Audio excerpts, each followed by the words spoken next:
Dios los bendiga, bienvenidos nuevamente a Discípulos de Cristo. Me alegro mucho saludarlos nuevamente. Continuando con el material de mis primeros pasos, en esta ocasión les compartiré la sesión número 7 llamada Experimentando la llenura del Espíritu Santo. Les leo una pequeña introducción.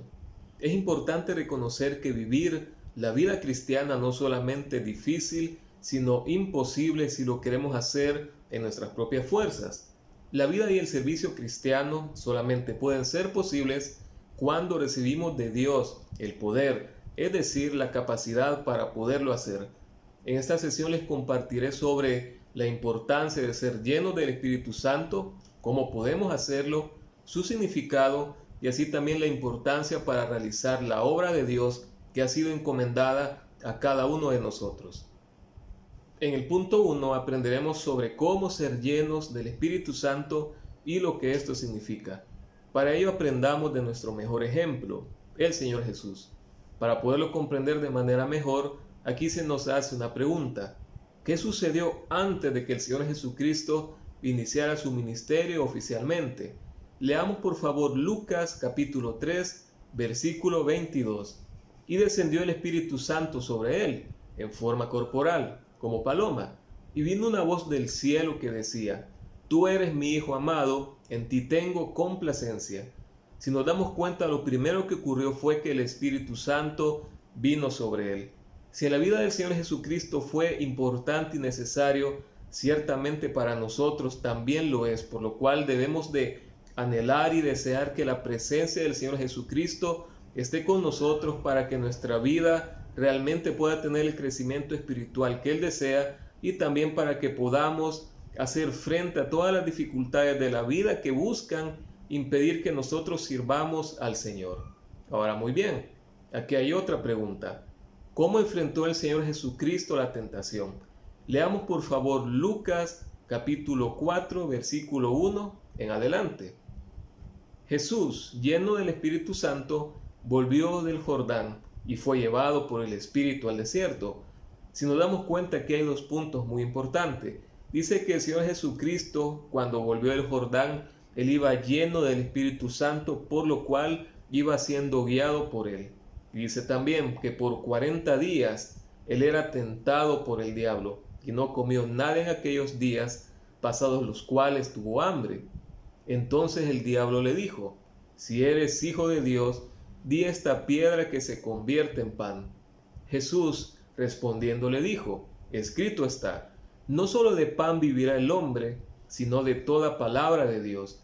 Es muy importante para nosotros reconocer cuando hay un momento de dificultad, tal vez en nuestras necesidades diarias, muy posiblemente el enemigo va a buscar hacernos caer, pero de la misma forma en que el Señor Jesucristo reconoció que el diablo lo estaba tentando, nosotros también podamos reconocer y no caigamos ante esas tentaciones y que podamos también decirle que no solamente de pan viviremos, sino también de la palabra de Dios que es nuestra voluntad. Ahora muy bien, dice que luego llevó, dice el diablo, a un monte alto y le mostró en un momento los reinos de la tierra.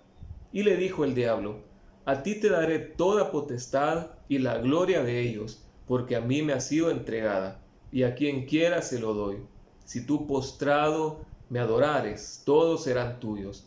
Respondiendo Jesús le dijo: Vete de mí, Satanás, porque escrito está: Al Señor tu Dios adorarás, y a Él solo servirás. Aquí nos hace ver que no es mayor el hecho de tener los reinos de la tierra, sino más bien lo importante en cuanto a Dios es adorarlo a Él, pues Él merece nuestra alabanza, pues Dios es mucho mayor a todo reino de la tierra. Ahora muy bien, en el versículo 9 dice lo siguiente: Y le llevó a Jerusalén, y le puso sobre el pináculo del templo, la parte más alta o más importante, y le dijo: Si eres hijo de Dios, échate de aquí abajo, porque escrito está: A sus ángeles mandará acerca de ti para que te guarden, y en las manos te sostendrán, para que no tropiece tu pie en piedra. Respondiendo Jesús le dijo: No tentarás al Señor tu Dios. Y cuando el diablo hubo acabado toda tentación, se apartó de él por un tiempo. Si nos damos cuenta, en medio de toda tentación que el enemigo buscó poner a nuestro Señor Jesucristo, el Señor Jesucristo para gloria de Dios, salió adelante y nos da un ejemplo tan impresionante a nosotros para resistir ante las amenazas y las tentaciones del diablo. Pero nos dice algo también muy importante que debemos de recordar. El versículo 13 nos dice que cuando había acabado toda tentación, dice que se apartó de él por un tiempo, lo que nos indica que en nuestro caminar cristiano, en muchas ocasiones el enemigo va a buscar cómo podernos sorprender, pero si nosotros somos llenos del Espíritu Santo, va a ser difícil que seamos nosotros sorprendidos de las acechanzas, va a ser difícil que el enemigo nos haga caer, pues nuestra confianza, nuestra obediencia está sujeta al Espíritu Santo. Entonces aquí nos damos cuenta, según la pregunta que hacía al principio, sobre cómo fue el que el Señor resistió toda tentación, fue a través del Espíritu Santo. Ahora muy bien, aquí hay otra pregunta. Después de la tentación, ¿en el poder de quién desarrolló su ministerio? Antes de responder la pregunta es muy importante saber que, tal como inició en el poder del Espíritu Santo, el Señor Jesucristo desarrolló su ministerio siempre en el Espíritu Santo. Leamos por favor Lucas capítulo 4, versículo 14 al 15. Y Jesús volvió en el poder del Espíritu a Galilea, y se difundió su fama por toda la tierra de alrededor, y enseñaba en las sinagogas de ellos, y era glorificado por todos. Si nos damos cuenta, fue en el poder del Espíritu Santo que él volvió a Galilea, él hizo la obra, compartió acerca del Evangelio, y él fue conocido en todos esos lugares por causa de que Dios estaba obrando a través de él. Ahora leamos por favor Hechos capítulo 10, versículo 38. Como Dios ungió con el Espíritu Santo y con poder a Jesús de Nazaret, y como éste anduvo haciendo bienes y sanando a todos los oprimidos por el diablo, porque Dios estaba con él. Si nos damos cuenta, fue a través del Espíritu Santo que dice que él estuvo librando a los oprimidos por el diablo, los sanó y estuvo haciendo todos los bienes que eran dados por Dios para que él fuera glorificado aquí en la tierra. Ahora muy bien, aquí hay otra pregunta. Si la llenura del Espíritu Santo fue necesaria en la vida y ministerio de nuestro Señor Jesucristo, ¿qué tanto ve usted la necesidad de que en su propia vida y servicio cristiano usted sea lleno? Definitivamente que sí, pues si nosotros pretendemos hacerlo en nuestras propias fuerzas, simplemente fracasaremos. Ahora muy bien, veamos otro punto. La necesidad de ser lleno del Espíritu Santo para nosotros como cristianos podamos hacer la obra de Dios. Leamos por favor Hechos capítulo 1, versículo 8.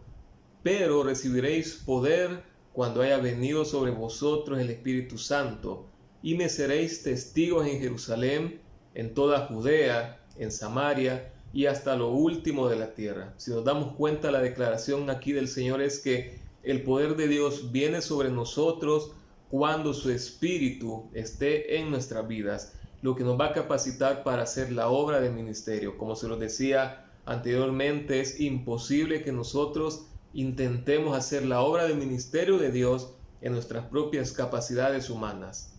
Ahora muy bien, aquí hay otra pregunta. ¿Qué recibirán los cristianos al venir el Espíritu Santo?